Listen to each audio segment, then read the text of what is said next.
नमस्कार दोस्तों, clarity of life channel में आप सभी का स्वागत है। जितने भी अमीर, धनी व वेल्थी व्यक्तियों के जीवन का अध्ययन किया गया, उन सभी में बहुत सारी असमानताएं मिली, बट एक चीज़ कॉमन थी। वो क्या है कि उन सभी के पास मल्टीपल सोर्स ऑफ इनकम है और वो अपनी इन्वेस्टमेंट को डाइवर्सिफाई करते हैं। सरल शब्दों में कहें तो अमीर व धनी व्यक्ति अलग अलग जगहों से पैसा कमाते हैं एंड उस पैसे को अलग अलग जगह इन्वेस्टमेंट करते हैं। उनका ध्यान एक्टिव इनकम के साथ साथ पैसिव इनकम जनरेट करने की तरफ अधिक रहता है। रॉबर्ट कियोसाकी लिखते हैं कि यदि कोई व्यक्ति एक्टिव इनकम के साथ पैसिव इनकम जनरेट नहीं कर सकता तो वो व्यक्ति कभी भी अपने जीवन में अमीर या धनी नहीं बन सकता।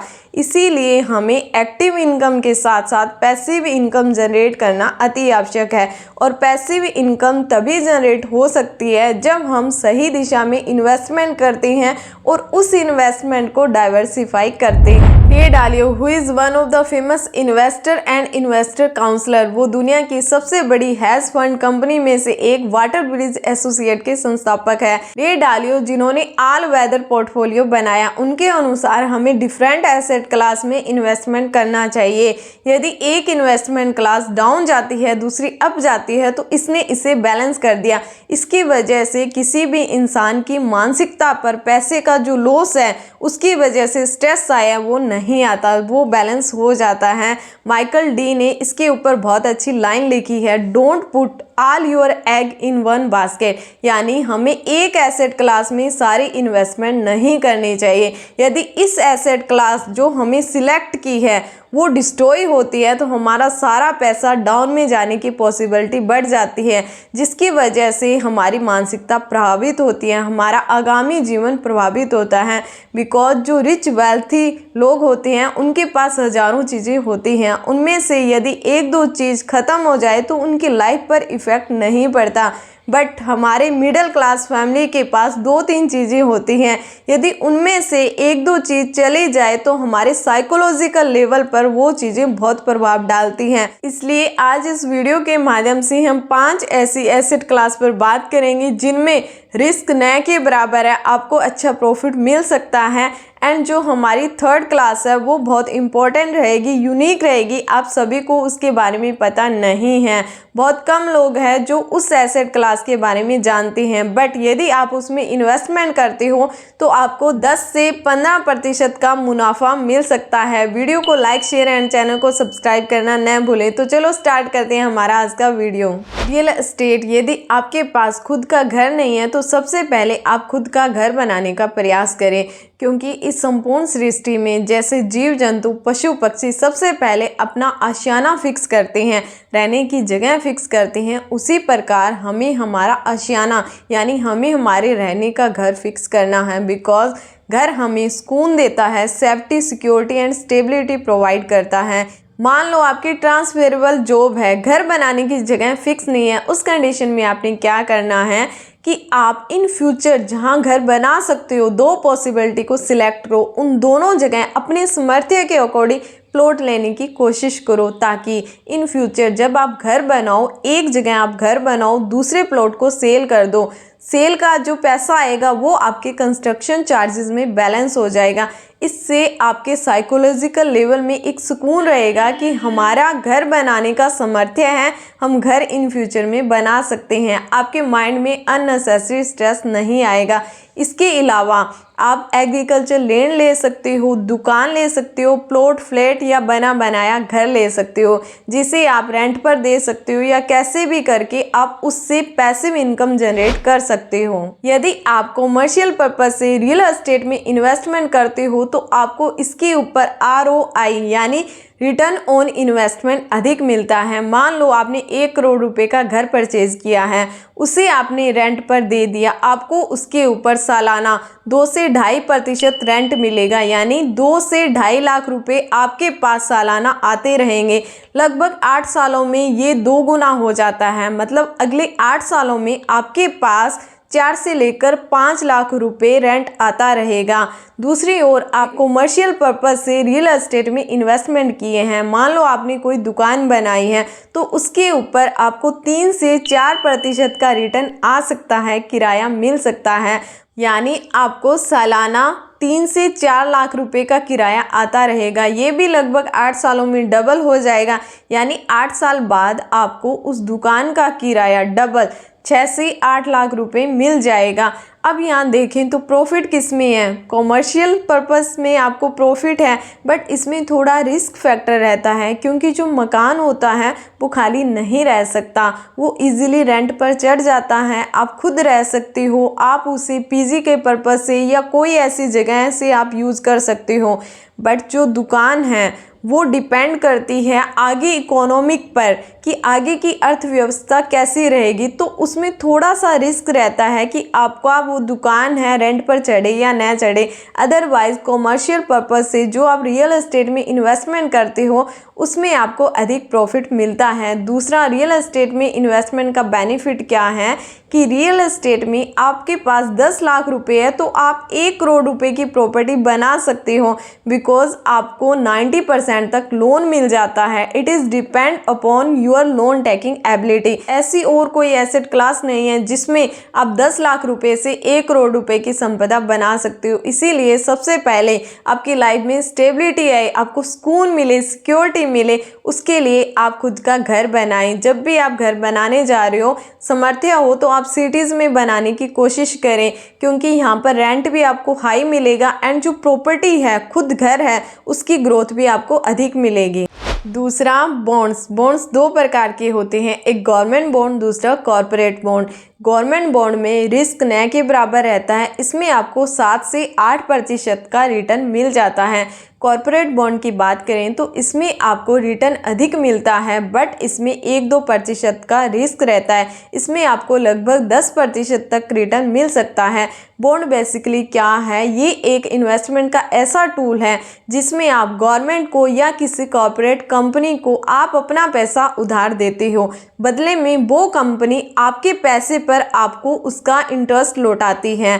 तो बेसिकली देखा जाए तो ये एक मनी पार्किंग टूल है, ये नो प्रॉफिट नो लॉस का टूल है, बिकॉज इसमें 7 से 8% तक आपको रिटर्न मिलता है। उतनी ही दर से महंगाई बढ़ती है, आपका पैसा न तो बढ़ता है न घटता है, उसी लेवल पर रहता है, बट इसमें रिस्क न के बराबर है, इसीलिए ये अच्छा टूल माना जाता है। Third, invoice discounting. ये इन्वेस्टमेंट करने का यूनिक व इम्पॉर्टेंट टूल है। इसके माध्यम से आप बहुत अच्छा प्रॉफिट कमा सकते हो। इसमें रिस्क भी न के बराबर है। इसमें क्या होता है कि बिजनेस अपने बिना भुगतान किए गए बिल यानी इनवॉइसेस को ऋणदाता यानी फाइनेंसर के माध्यम से उसे कुछ डिस्काउंट करके अपना फंड जुटाने की कोशिश करते हैं। इसमें जो फाइनेंसर यानी ऋणदाता होता है वो छूट पर उस बिल को खरीदता है एंड मैच्योरिटी गेन होने पर उस बिल से अपने पैसे प्राप्त करता है। इसमें क्या होता है कि जो कंपनी ने, जो बिजनेस ने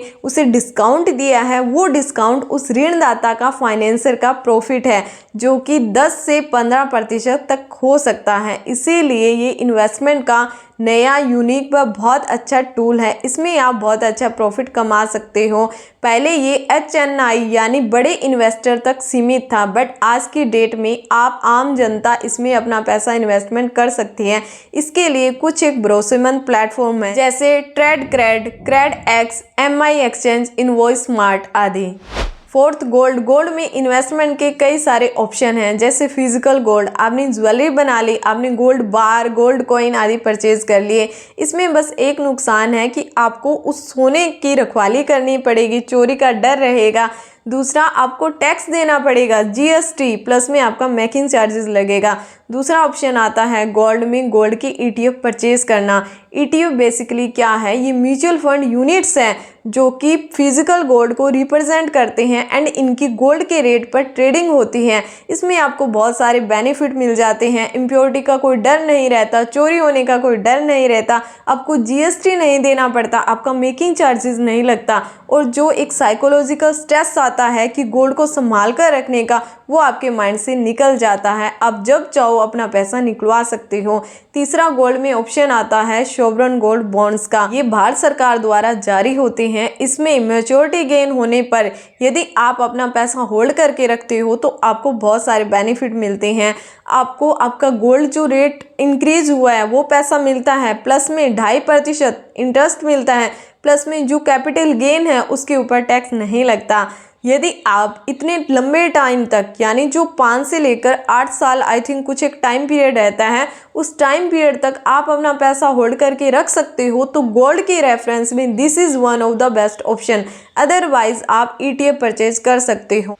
तो गोल्ड के रेफरेंस में ये 3 ऐसे टूल हैं जो भरोसेमंद है। वैसे तो और बहुत सारे टूल हैं जो गोल्ड में आप इन्वेस्टमेंट कर सकते हो, बट उनमें रिस्क फैक्टर अधिक रहता है, इसीलिए उन टूल्स को हम डिस्कशन नहीं करेंगे। तो यदि आप इन तीनों में से एक ऑप्शन सिलेक्ट करते हो तो वो है सोवरेन गोल्ड बॉन्ड का, उसमें आपको अधिक रिटर्न प्राप्त होगा। फिफ्थ FD यानी फिक्स डिपॉजिट सबसे भरोसेमंद एंड जो 60+ एज ग्रुप है, one of the favourite asset class, because इसमें आपको 6 से 7% का रिटर्न मिलता है सालाना। वहीं जो हमारी महंगाई है वो 8% दर से बढ़ रही है, तो देखा जाए तो आपका 1-2% पैसा कम हो रहा है, घट रहा है, बट एक साइकोलॉजिकल रिलीफ रहता है कि हमारा पैसा है वो डूबेगा नहीं, बिकॉज इसमें रिस्क है वो 0 है, न के बराबर है। But according to me and expert राय, यदि आप इसे इन्वेस्टमेंट टूल के नज़रिए से देखते हो तो ये समझदारी वाली बात नहीं है, क्योंकि इसमें आपका पैसा ग्रो नहीं हो रहा है, कम हो रहा है। बट यदि आप इमरजेंसी फंड को या किसी अपॉर्चुनिटी को ग्रैब करने के लिए आपने कैश रखा है अपने अकाउंट में, तो आप उसकी FD करवा सकते हो। फिर आइए आपकी समझदारी है। इसमें आपको 2 बेनिफिट मिलते हैं। फर्स्ट कि इसकी लिक्विडिटी हाई होती है, आप जब चाहो अपनी मर्जी से पैसा विड्रॉ कर सकते हो। दूसरा, FD के ऊपर आपको लोन मिल जाता है। तो ये थी हमारी वीडियो जिसमें हमने निम्न 5 एसेट क्लास पर बात की है। सबसे पहले आपने रियल एस्टेट में अपना घर बनाने की कोशिश करनी है, फिर आपने एक और इन्वेस्टमेंट रियल एस्टेट में करनी है। कॉमर्शियल में आपको अधिक बेनिफिट मिलेगा। दूसरा, बॉन्ड्स, यदि आप कॉर्पोरेट बॉन्ड का ऑप्शन सिलेक्ट करते हो तो आपको अधिक प्रॉफिट मिलेगा, बट वहाँ 1-2% का रिस्क रहेगा। तीसरा आता है इनवॉइस डिस्काउंटिंग, सबसे बेस्ट ऑप्शन है, सबसे अधिक रिटर्न मिलेगा, रिस्क न के बराबर है, बट थोड़ी अवेयरनेस आपके अंदर इसके लिए होनी चाहिए। फोर्थ हमारा ऑप्शन था गोल्ड का। गोल्ड में आप सोवरेन गोल्ड बॉन्ड का ऑप्शन सिलेक्ट करते हो तो one of the best option है। अदरवाइज आप गोल्ड के ETF परचेज कर सकते हो, बट बहुत अधिक पैसा फिजिकल गोल्ड में इन्वेस्टमेंट करना इज़ नॉट समझदारी, क्योंकि इसमें आपका लगभग 10 से 13% तक का पैसा है वो खराब होगा because of making charges and GST। Fifth FD का ऑप्शन आप तभी सिलेक्ट करें जब आपके पास कोई कैश पड़ा है इमरजेंसी फंड के लिए या किसी अपॉर्चुनिटी को ग्रैब करने के लिए। अदरवाइज आप इसे सिर्फ इन्वेस्टमेंट टूल की तरह न देखें, इसमें आपका पैसा ग्रो नहीं होगा। तो ये थी हमारी वीडियो जिसमें हमने 5 सेफ इन्वेस्टमेंट के टूल पर बात की है। यदि आपको वीडियो पसंद आई है तो वीडियो को लाइक करें, शेयर करें एंड चैनल को सब्सक्राइब करें। वीडियो के एंड तक बने रहने के लिए आपका धन्यवाद।